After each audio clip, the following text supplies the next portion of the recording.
stop watching this if you want to remain poor. Here is the exclusive truth retailers don't want you to know.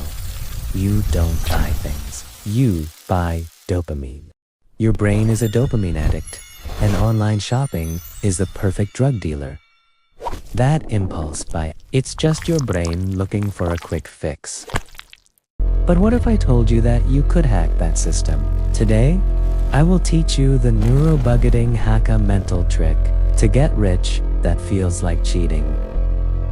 The solution isn't budgeting, it is dopamine friction. Retailers make it too satisfying to spend. You must make it physically and mentally annoying. First, delete your autofill payment info. Force yourself to type that number every time. More effort means less dopamine for the anticipation of the purchase. Second, delete all shopping apps from your phone right now. Make your phone a friction zone, not a mall. Third, the 72-hour rule. Add to cart, then walk away. Logic returns when the dopamine spike collapses. 72 hours later, you will realize you didn't want the item.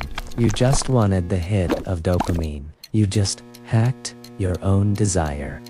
This doesn't feel like restriction because you are still chasing dopamine. But now, you get the dopamine from canceling the purchase, not making it. Now, let's make you rich. Redirect that addictive energy. Watch your money flow automatically into an investment account.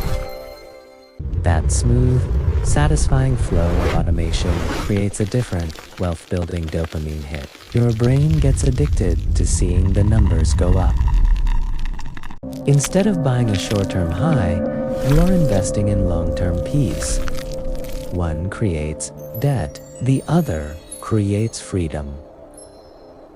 This is neuro-budgeting, hacking your brain so math works for you, not against you. It is exclusive knowledge, and now you have it. You have the solution. Will you try neuro-budgeting today? Or will you let retailers keep controlling your brain? Comment below with friction if you are ready. Thanks for watching.